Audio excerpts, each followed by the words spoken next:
निधि की रसोई में आज हम बनाएंगे खमन। अगर आपने कभी भी खमन नहीं बनाया है अपनी लाइफ में, तब भी आप खमन आसानी से पहली बार में ही एकदम परफेक्ट बना सकते हैं। अगर आप चैनल पर नए हैं तो आप चैनल को लाइक, सब्सक्राइब और शेयर ज़रूर कर लीजिए। और अभी श्रावण महीना चल रहा है, तो श्रावण मास की आप सबको हार्दिक हार्दिक हार्दिक शुभकामनाएं। श्रावण महीने में श्रावण सोमवार के व्रत हम सभी के घर में सब रखते हैं, तो मैंने आपसे व्रत की कुछ रेसिपी शेयर की हैं और आगे भी एवरी मंडे श्रावण महीने में व्रत के लिए स्पेशल रेसिपी मैं आप लोगों से शेयर करूंगी, तो आप चैनल को सब्सक्राइब ज़रूर कर लीजिए। यहाँ पे हमने लिया है 2 कटोरी बेसन। बेसन को हम पहले छान लेंगे। उसके बाद हम इसमें थोड़े थोड़े मसाले ऐड करेंगे। हमने यहाँ आधे से आधी चम्मच ली है लाल मिर्च पाउडर, आधी से आधी चम्मच हल्दी, आधी चम्मच से भी कम नमक और ज़रा सा धनिया पाउडर और कुछ दाने जीरे की। ये सब डाल के हम अच्छे से इसे मिक्स कर लेंगे और उसके बाद इसमें हम धीरे धीरे पानी ऐड करेंगे। बहुत ज़रूर खमन बनाने के लिए हमें जो घोल तैयार करना होता है वो इस रेसिपी की सबसे इम्पोर्टेंट बात है, क्योंकि हमें इस घोल को ना तो बहुत ज़्यादा गाढ़ा रखना है और ना बहुत ज़्यादा पतला करना है ना। और बेसन में पानी जो है वो बहुत ही कम पड़ता है, इसलिए हम इसको धीरे धीरे करके ही पानी को डालेंगे। जैसे पहले डाल दिया, फिर अभी हमने देखा कि घोल गाढ़ा बन रहा है, तो हम थोड़ा सा और पानी ऐड करेंगे और इस तरह से हिलाते हुए हमें अच्छे से जो मसाले हैं वो भी बेसन में मिक्स हो जाएंगे। और बेसन में क्या होता है, गांठें नहीं पड़ती, हम जितना ज़्यादा हिलाएंगे उतना अच्छा है ना। तो हमने इस तरह से इसको धीरे धीरे करके हिलाते रहना है और थोड़ा थोड़ा पानी ऐड करते रहना है। बहुत ज़रूरी और सबसे ज़रूरी बात शायद यही होती है कि हम इस घोल को किस तरह से रेडी कर रहे हैं। बेसन के इस घोल में हम एक और चीज़ ऐड करेंगे, जिससे हमारे खमन का जो टेस्ट है वो दोगुना हो जाएगा। श्रावण महीने में व्रत तो सभी करते हैं, पर हमारे सबके घरों में, परिवार में कुछ अलग अलग नियम होते हैं। जैसे हमारे यहाँ है कि श्रावण महीने में हमारे यहाँ पे प्याज लहसुन नहीं खाया जाता, तो जो भी खाना बनता है, सब्ज़ी बनती है, वो बिना प्याज लहसुन के बनती है। और वही सारी रेसिपीज़ मैं आप लोगों के साथ शेयर करने वाली हूँ। तो आप लोगों के घर पे भी ऐसा होता होगा श्रावण महीने में, नवरात्रि में, या कभी कुछ भी त्यौहार ऐसे रहते हैं जिसमें हम प्याज लहसुन को अवॉइड करते हैं। लेकिन हमें फिर ये रहता है कि हम बिना प्याज लहसुन के सब्जियों को टेस्टी कैसे बनाएं, है ना।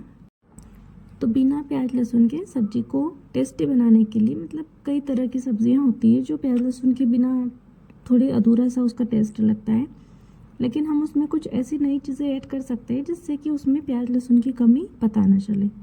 तो मैंने कुछ रेसिपीज़ आप लोगों के साथ शेयर करी हैं जो बिना प्याज लहसुन की हैं, और आगे भी पूरा महीना हमारे चैनल पे आपको ऐसी ही रेसिपी मिलेगी जिसमें प्याज लहसुन नहीं डला हुआ है। तो आप हमारे चैनल को सब्सक्राइब कर लीजिए, जिससे आपको बिना प्याज लहसुन वाली सब्जी की रेसिपी आसानी से मिल जाए। अभी भी देखिए इसमें कुछ कुछ गांठें लग रही है, इसलिए हम इसे बहुत अच्छे से हिलाएंगे।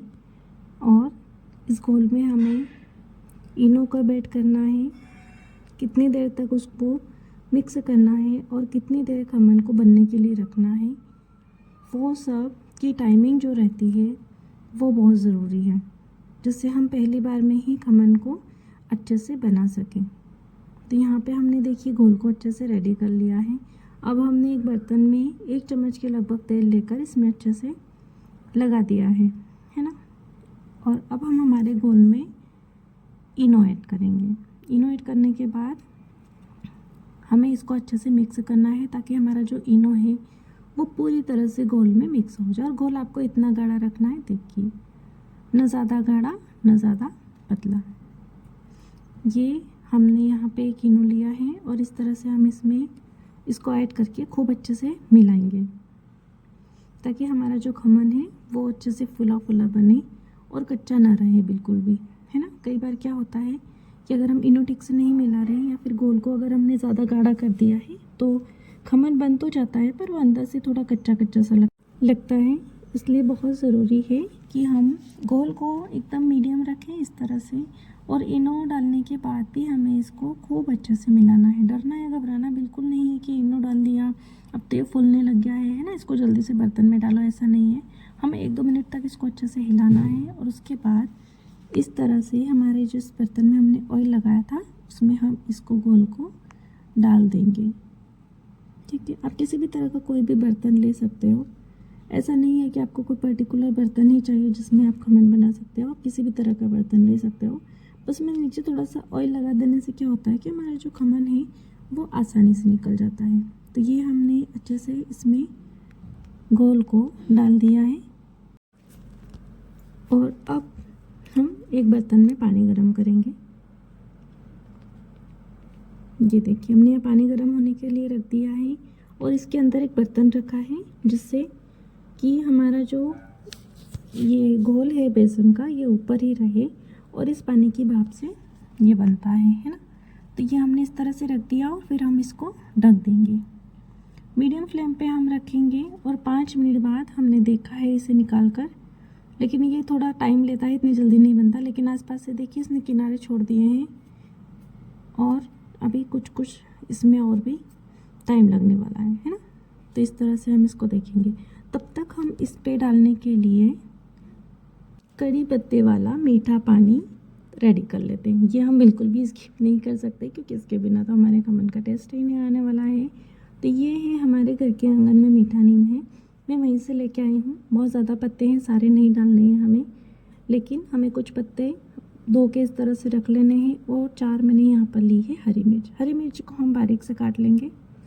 उसके बाद हम ऑयल गरम करेंगे और ऑयल में हम डालेंगे आधी चम्मच राई, जो बिल्कुल स्किप नहीं करनी है, हमारी बारीक कटी हुई हरी मिर्च और थोड़ा सा जीरा। ये डालकर हम मिर्च को अच्छे से फ्राई होने देंगे। मिर्च क्योंकि कई बार तीखी भी आ जाती है और हमारे घर में खमन बनता है तो ज़्यादातर बच्चे ही पसंद करते हैं, तो उनके मुंह का टेस्ट ना बिगड़े, इसलिए मिर्च को हमें अच्छे से फ्राई करना है। किसी भी तरह की अगर आप मिर्च ले रहे हो पहले तो उन्हें बारीक बारीक काट लेना है हमें और फिर अच्छे से इसको फ्राई करना है। उसके बाद ही हम इसमें बाकी की चीज़ें ऐड करेंगे। आधी चम्मच यहाँ पर हमने इसमें जीरा डाल दिया है। अब हम इसमें कड़ी पत्ता ऐड करेंगे। कड़ी पत्ते को भी कुछ टाइम के लिए फ्राई करेंगे। कुछ लोग इसे कच्चा कच्चा ही खाना पसंद करते हैं, बट मेरी मम्मी को जैसा पसंद है मैं वैसा आपको बनाकर दिखा रही हूँ। तो इस तरह से हमें कड़ी पत्ते को कुछ टाइम के लिए फ्राई करना है। उसके बाद हम इसमें डालेंगे आधी चम्मच से भी कम, थोड़ा सा आधी से आधी चम्मच जितना नमक, थोड़ी सी मिर्ची, थोड़ी सी हल्दी और थोड़ा सा धनिया पाउडर। ये सब डाल के हम इसको 1 मिनट के लिए अच्छे से फ्राई कर लेंगे। और उसके बाद हम इसमें 2 कप के लगभग पानी ऐड करेंगे। इस पानी को हम 3 से 4 मिनट तक अच्छे से उबालेंगे। लो फ्लेम पे ही हमें इसे उबलने देना है ताकि हमारे नीम के पत्ते जो है उसका टेस्ट पूरी तरह से पानी में घुल जाए।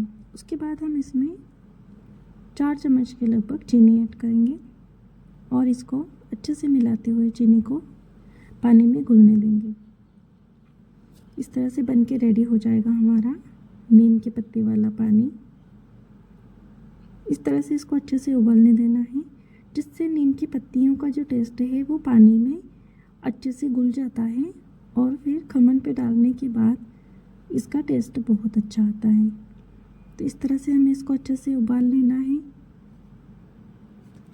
मीठे नीम की पत्तियाँ और हरी मिर्च, ये 2 चीज़ें ऐसी हैं जिसके बिना खमन बनाने के लिए हम सोच भी नहीं सकते, क्योंकि बेसन और इनो तो ऐसी चीज़ें जो हम सबके घर में होता है, बट मीठे नीम की पत्तियाँ और मिर्ची तो इसमें सबसे ज़रूरी चीज़ें हैं।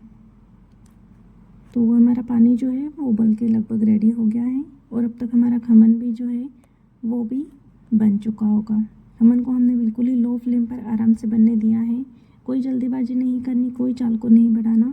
वो 10 से 15 मिनट का टाइम उसमें लगता है, वो लगता ही है। हम इसको बहुत ज़्यादा जल्दी नहीं बना सकते, बिल्कुल लो फ्लेम पर हमें इसे अच्छे से बनने देना है। और अब देखिए हमारा खमन जो है वो बन के पूरी तरह से रेडी हो चुका है। तो अब हमें जो है खमन के छोटे छोटे पीस कर लेने हैं। आपकी पसंद के हिसाब से आप इसके पीस कर सकते हो। और फिर हमारा जो ये मीठे नीम वाला पानी है, इसको हम इसके ऊपर इस तरह से डाल देंगे। मेरी मम्मी को ये पत्ते बहुत पसंद है, इसलिए मैं इसमें ज़्यादा ले रही हूँ। आप अपनी पसंद के अनुसार इसमें ये पानी ऐड कर सकते हैं। इस तरह से हमें पूरे अच्छे से पानी को खमन पे फैला देना है। और लीजिए, तैयार हो गया हमारा स्वादिष्ट सा खमन। आपने अगर खमन कभी नहीं बनाया तब भी आप ये रेसिपी ट्राई कर सकते हैं। अगर आप चैनल पे नए हैं तो चैनल को लाइक, सब्सक्राइब और शेयर ज़रूर कीजिएगा। श्रावण महीने में व्रत के लिए स्पेशल रेसिपीज़ भी आप लोगों को हमारे चैनल पर मिल जाएगी। आप लोगों को ये रेसिपी कैसे लगी कमेंट में ज़रूर बताइएगा। और आप लोग भी अपने घर पर एक बार इस तरह से खमन ज़रूर बनाइएगा। तो ये है हमारे स्वादिष्ट से खमन की रेसिपी। मिलते हैं नेक्स्ट रेसिपी में, तब तक के लिए जय सिया राम।